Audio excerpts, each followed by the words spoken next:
ومن يعمل من الصالحات من ذكر أو أنثى وهو مؤمن فأولئك يدخلون الجنة ولا يظلمون نقيرا۔ الحمد للہ رب العالمین، الصلاۃ والسلام علی رسولہ الکریم، اما بعد فاعوذ باللہ من الشیطان الرجیم، بسم اللہ الرحمن الرحیم۔ رب اشرح لی صدری ویسر لی امری واحلل عقدۃ من لسانی یفقہوا قولی، رب زدنی علما، اللہم فقہنا فی الدین، آمین یا رب العالمین۔ السلام علیکم ورحمۃ اللہ وبرکاتہ۔ آپ دیکھ رہے ہیں پروگرام آج کا روزہ آج کی بات، اور میں ہوں آپ کی میزبان حافظہ سونیا امجد۔ ناظرین اکرام، عید کے دن قریب ہیں، اور آج کل زیادہ تر جو خواتین کی مصروفیات ہیں، بلکہ تمام مرد و خواتین کی جو مصروفیات ہیں، ان میں سے ایک مصروفیت یہ بھی ہوتی ہے کہ انہوں نے اپنی عید کے لیے ڈریسز خریدنے ہوتے ہیں۔ عام طور پہ ایسے مواقع پہ ہم فقراء، یتیم، مساکین اور غریبوں محتاجوں کو بھول ہی جاتے ہیں۔ ناظرین اکرام، ہم اپنی پاکٹ منی سے ایسی چیزیں خرید لیتے ہیں جو بہت زیادہ ایکسپینسو ہوتی ہیں، اور ہمارے پاس اتنی رقم نہیں بچتی کہ ہم فقراء کے لیے بھی اس میں حصہ رکھ سکیں، اور ایسے لوگوں کے لیے جن کو ضرورت ہوتی ہے۔ ناظرین، ہم اپنے مال پہ صرف اپنا ہی حق سمجھتے ہیں۔ ہم کہتے ہیں کہ جو ہم نے محنت سے کمایا وہ صرف ہمارا ہے، حالانکہ یہ غلط بات ہے۔ جتنا مال ہم لوگ کماتے ہیں وہ اللہ کا ہے، کیونکہ اللہ کی توفیق سے ہے۔ میں نے بہت سارے ایسے گولڈ میڈلسٹ گھروں میں بیٹھے دیکھے ہیں جن کے پاس کوئی جاب، کوئی نوکری، کوئی ملازمت، کوئی کاروبار نہیں ہوتا، جو پڑھے لکھے بھی ہیں، اور اس کے بعد ان کے پاس کوئی اللہ رب العزت کی جانب سے رزق کا وسیلہ نہیں ہے۔ تو یہ کب ہوتا ہے؟ جب اللہ چاہتا ہے۔ اس سے کیا پتہ چلا کہ مال اللہ کا ہے، اور اللہ کی رضا کے لیے ہی ہمیں اسے استعمال کرنا چاہیے نا۔ ہم دوسروں کو دکھانے کے لیے اپنے اتنے مہنگے ڈریسز خریدتے ہیں کہ ہمارے پاس اللہ کے راستے میں خرچ کرنے کے لیے پیسے ہی نہیں بچتے۔ تو ہمیں کیا کرنا چاہیے اس سلسلے میں؟ ہمیں میانہ روی اختیار کرنا چاہیے۔ عید کا لباس خریدتے وقت درمیانہ راستہ اختیار کرنا چاہیے، یہی پسندیدہ ہے۔ اللہ رب العزت نے سورہ فرقان میں جہاں عباد الرحمن کی خصوصیات بتائی ہیں، ان میں سے ایک خصوصیت یہ بھی بتائی ہے، اور وہ لوگ جب خرچ کرتے ہیں نہ وہ اسراف سے کام لیتے ہیں اور نہ وہ تبذیر کرتے ہیں، بلکہ درمیانہ راستہ اختیار کرتے ہیں۔ تو یہ درمیانہ راستہ کیا ہے؟ یعنی آپ بہت ایکسپینسو ڈریسز بھی نہ خریدیں اور بہت سستے بھی نہ خریدیں، بلکہ درمیانی قیمت کے خرید لیں۔ پھر جو پیسے بچ جائیں اس سے ان لوگوں کو بھی ڈریسز خرید کے دے دیں جن کے پاس عید کے ڈریسز لینے کے لیے پیسے نہیں ہیں۔ تو یہ آپ کی عبادت جو ہے وہ تصور کی جائے گی انشاءاللہ۔ اگر ہم یہ چاہتے ہیں کہ ہمارے چھوٹے سے اعمال عبادت کی کیٹیگری میں آئیں، تو ہمیں چاہیے کہ ہم غریبوں، مسکینوں اور محتاجوں کے لیے اس میں حصہ رکھیں، اور یہ تبھی ممکن ہے جب ہم اسراف اور تبذیر سے بچیں۔ اسراف کیا ہوتا ہے؟ بنیادی طور پہ اسراف کا مطلب یہ ہوتا ہے کہ جائز ضرورت کے لیے ضرورت سے زیادہ خرچ کرنا اسراف کہلاتا ہے۔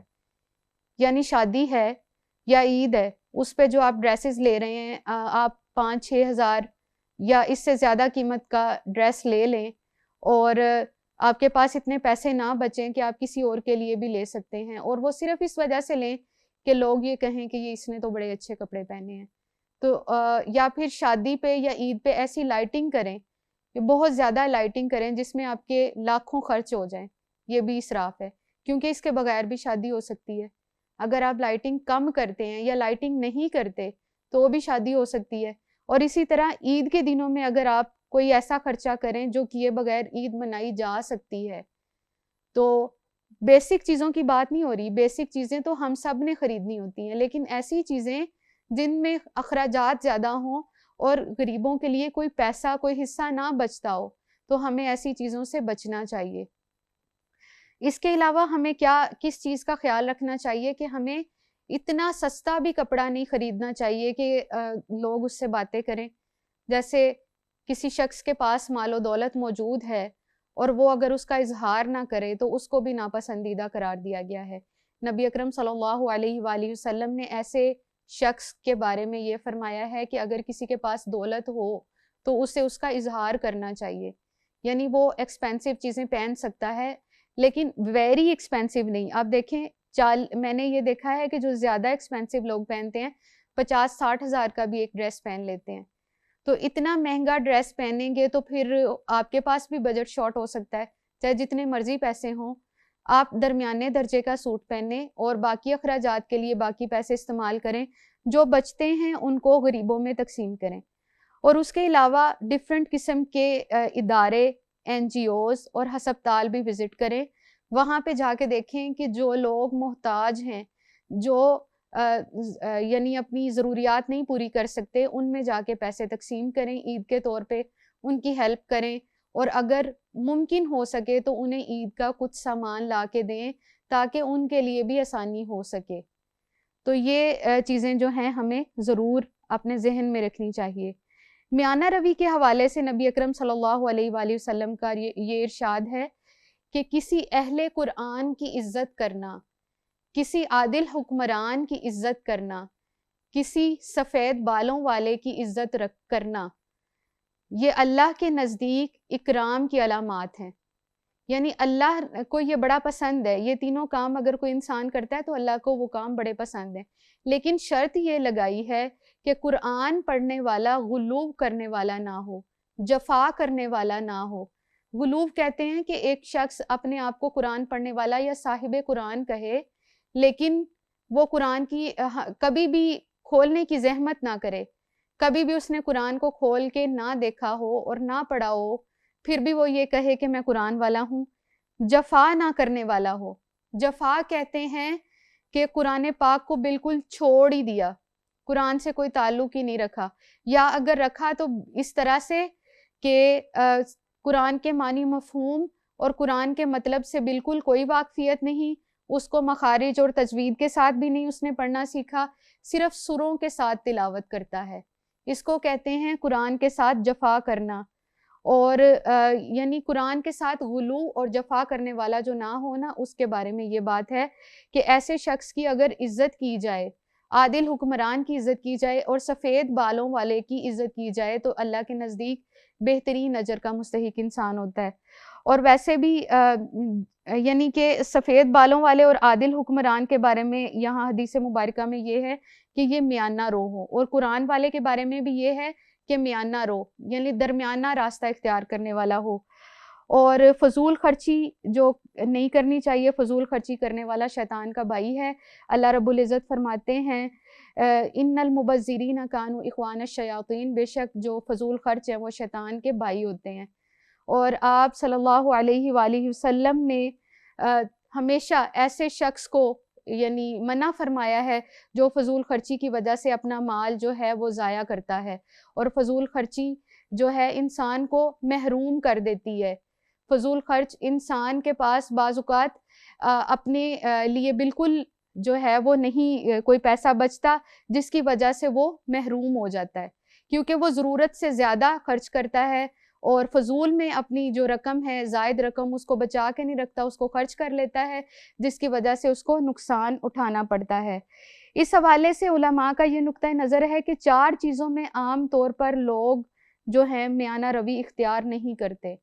وہ کون کون سی چیزیں ہیں؟ کھانے میں، سونے میں، بات کرنے میں یعنی انداز گفتگو میں.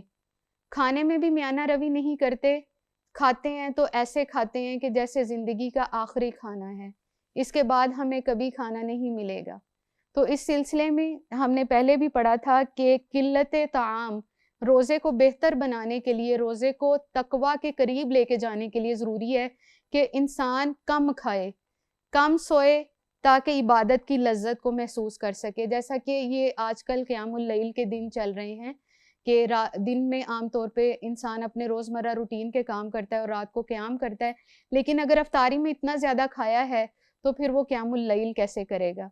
اسی طرح کم سونے میں ہمیں کرنا کیا چاہیے؟ ہر چیز میں توازن کرنا چاہیے، برابری رکھنی چاہیے، میانہ روی اختیار کرنی چاہیے۔ سونے میں توازن، آپ کوئی ٹائم ٹیبل بنا لیں، دن میں کس ٹائم پہ سونا ہے، دن میں کس ٹائم پہ جاگنا ہے۔ جیسے مثال کے طور پہ صبح میں جو لوگ گھر میں ہوتے ہیں ان کے حوالے سے میں بات کر دیتی ہوں کہ گھریلو کام ختم کرنے کے بعد کچھ ٹائم قرآن پڑھیں یا سیرت النبی صلی اللہ علیہ وآلہ وسلم سے ریلیٹڈ کوئی کتابیں پڑھ لیں یا تفاسیر پڑھ لیں یا کوئی ایسی واعظ و نصیحت پر مبنی کچھ چیزیں پڑھ لیں جن سے ان کا کوئی وقت گزر جائے۔ اور ظہر کے بعد کوشش کریں کہ قیلولہ کریں، اور نبی اکرم صلی اللہ علیہ وآلہ وسلم کی یہ سنت بھی ہے۔ نبی اکرم صلی اللہ علیہ وآلہ وسلم جب قیلولہ کیا کرتے تھے تو بڑے فریش ہو جاتے تھے۔ تو اپنے آپ کو فریش کرنے کے لیے اور نماز تہجد میں بیداری اگر آپ چاہتے ہیں کہ آپ کو ملے تو اس کے لیے قیلولہ ضروری ہے، قیلولہ ضرور کریں، ٹھیک ہے۔ سونے میں توازن، گفتگو میں توازن، یعنی زیادہ نہیں بولیں، بے مطلب اور بے مقصد گفتگو نہیں کرنی چاہیے، یہ بھی منع ہے۔ اور بے مقصد بے مطلب گفتگو جب ہم انسان کرتے ہیں تو اس سے جھوٹ، غیبت جیسے اندیشے پیدا ہوتے ہیں جو گناہ کی طرف لے کے جاتے ہیں۔ انسان عام طور پہ جھوٹ بھی اسی وجہ سے بولتا ہے، اس طرح کی گفتگو کر کے۔ اور جھوٹ کے حوالے سے ہم لوگ پہلے ہی پڑھ رہے ہیں کہ جس انسان کے اندر جھوٹ ہوتا ہے وہ مومن نہیں ہوتا۔ اس لیے گفتگو میں توازن، بے مقصد گفتگو نہ کریں۔ یا عام طور پہ فون کرتے ہیں ہم لوگ، رمضان المبارک میں بھی اس چیز سے باز نہیں آتے، لمبے لمبے فون کرتے ہیں ریلیٹیوز کو اور ان کے ساتھ ایسی گفتگو کرتے ہیں جو خلاف شریعت ہوتی ہے، روزے کے ثواب کو بھی خراب کرتی ہے، تو اس سے ہمیں جو ہے اپنے آپ کو بچا کے رکھنا ہے۔ اس کے علاوہ ہم نے کیا کرنا ہے کہ اگر یہ ان مرد و خواتین کے لیے ہے جو گھر میں یا مسجد میں امامت کراتے ہیں، یعنی امامت میں توازن کرنا ہے۔ وہ مرد و خواتین، مرد جو مسجدوں میں تراویحاں پڑھاتے ہیں یا وہ خواتین جو اپنے گھروں میں تراویحاں پڑھاتی ہیں، ان کے لیے کہ بہت لمبی امامت نہ کرائیں تاکہ لوگ اس سے اکتا کے نماز ہی پڑھنا چھوڑ جائیں، درمیانی امامت کرائیں۔ یعنی آپ اتنا ہی قرآن پاک پڑھیں ڈیلی بیسس پہ جتنا لوگ آسانی سے سن سکیں، یا پھر اتنی تیز سپیڈ میں امامت نہ کرائیں کہ کسی کو کوئی سمجھ ہی نہ لگے کہ قرآن میں کیا پڑھا گیا ہے۔ قرآن جب پڑھا جاتا ہے تو ایک مقصد کے لیے پڑھا جاتا ہے کہ اس سے خشیت حاصل ہو جائے، اللہ کی محبت حاصل ہو جائے، اس لیے قرآن پڑھا جاتا ہے۔ تو قرآن جب آپ پڑھیں گے اس مقصد کے لیے کہ میں نے اللہ کی رضا کے لیے پڑھنا ہے، تو پھر یعنی اس طرح آہستگی سے پڑھیں کہ یعنی اللہ کی رضا حاصل کرنے کا جو ہے وہ ذریعہ بنے۔ افراط و تفریط سے بچیں، کسی چیز میں کمی بیشی اپنی مرضی سے ہم لوگ نہیں کر سکتے۔ جو چیزیں اللہ نے اور نبی اکرم صلی اللہ علیہ وآلہ وسلم نے ہمیں سکھا دی ہیں وہی ہمارے دین کا حصہ ہیں۔ عبادت کے بھرپور مواقع ہمارے پاس موجود ہیں، لیکن رمضان المبارک میں بھی ہم وہی عبادت کر سکتے ہیں جو مسنون ہے، اس کے علاوہ ہم کوئی عبادت بھی نہیں کر سکتے۔ اگر ہم نے ایسی کوئی عبادت کرنے کی کوشش کی تو وہ بدعت ہوگی، اور بدعت آپ کو پتہ ہے بدعت جو ہے بیسیکلی وہ پھر یوں ہو جاتا ہے اللہ نہ خواستہ کہ اللہ تعالیٰ سے یا نبی اکرم صلی اللہ علیہ وسلم سے دین میں کوئی کمی رہ گئی تھی اور ہم نے اس سے آگے قدم رکھ دیا ہے۔ اس کے علاوہ ایک اور چیز، امیر کی اطاعت کرے، اور امیر کی اطاعت میں میانہ روی کس طرح سے ہو سکتی ہے کہ آپ دیکھیں کہ امیر اگر کفر کی طرف آپ کو موٹیویٹ نہ کرے، کفر کی طرف مائل کرنے والا نہ ہو، تو اس کی اطاعت کرنی چاہیے کہ اے ایمان والو اللہ کی اطاعت کرو اور رسول کی اطاعت کرو اور تم میں سے جو اہل امر ہیں۔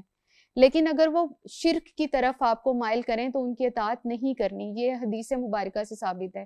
اور بلکہ یہاں تک والدین کے حوالے سے بھی ہے، اللہ رب العزت فرماتے ہیں کہ اگر آپ کے والدین آپ کو اللہ کے ساتھ کسی چیز کو شریک ٹھہرانے کے لیے کہیں تو آپ نے ان کی اطاعت نہیں کرنی۔ وَإِن جَاهَدَاكَ عَلَىٰ أَن تُشْرِكَ بِي مَا لَيْسَ لَكَ بِهِ عِلْمٌ فَلَا تُطِعْهُمَا، یعنی کہ اگر وہ اللہ کے ساتھ کسی چیز کو شریک ٹھہرانے کے لیے کہیں تو ان کی اطاعت نہیں کرنی۔ وَصَاحِبُهُمَا فِي الدُّنْيَا مَعْرُوفًا، اور دنیا میں ان کے ساتھ بہترین سلوک کرنا ہے۔ یعنی دنیاوی اعتبار سے جو چیزیں دین سے تعلق نہیں رکھتی، والدین کی اطاعت تب ضروری ہے، اور اگر والدین کسی ایسی چیز کے لیے کہیں کہ جو شرک سے ریلیٹڈ ہو تو ان کی بات نہیں ماننی۔ اسی طرح دین آسان ہے، اس کو مشکل نہ بنائیں۔ میانہ روی یہی ہے دین میں کہ آسان دین کو مشکل نہ بنائیں۔ اللہ رب العزت فرماتے ہیں لا اکراہ فی الدین قد تبین الرشد من الغی، کہ دین میں کوئی جبر نہیں ہے، ہدایت اور گمراہی دونوں علیحدہ علیحدہ ہو چکے ہیں۔ تو ہم نے اگر اپنے آپ کو گمراہی سے بچانا ہے تو اللہ کا بتایا ہوا، اللہ کے نبی صلی اللہ علیہ وآلہ وسلم کا بتایا ہوا، قرآن کا بتایا ہوا جو میانہ روی کا راستہ ہے اس کو اختیار کریں اور پورے کے پورے اسلام میں داخل ہو جائیں، کیونکہ اللہ رب العزت قرآن میں فرماتے ہیں کہ اے ایمان والو پورے کے پورے اسلام میں داخل ہو جاؤ، وَلَا تَتَّبِعُوا خُطُوَاتِ الشَّيْطَانِ، اور شیطان کے قدموں کی پیروی نہ کرو، إِنَّهُ لَكُمْ عَدُوٌّ مُّبِينٌ، بے شک وہ تمہارا کھلا دشمن ہے۔ تو شیطان کی گمراہی سے ہم تبھی بچ سکتے ہیں اگر ہم نے اللہ کی رضا کے لیے دین کو پوری طرح سے اڈاپٹ کیا، اگر ہم نے ان چیزوں کو چھوڑا جو اللہ سے دور کرتی ہیں اور ان چیزوں کو اڈاپٹ کیا جو اللہ رب العزت کے قریب کرتی ہیں، اور درمیانہ راستہ اختیار کیا جو اللہ کو پسند ہے، آسان راستہ اختیار کیا، لوگوں کے لیے آسانیاں پیدا کرنے والے ہم بنے، تو پھر انشاءاللہ جنت میں ضرور جائیں گے۔ اللہ رب العزت ہم سب کو جنت الفردوس میں اکٹھا فرمائے۔ وآخر دعوانا ان الحمد للہ رب العالمین، سبحانک اللہم وبحمدک، اشہد ان لا الہ الا انت، استغفرک واتوب الیک۔ السلام علیکم ورحمۃ اللہ وبرکاتہ۔ ومن يعمل من الصالحات من ذكر أو أنثى وهو مؤمن فأولئك يدخلون الجنة ولا يظلمون نقيرا۔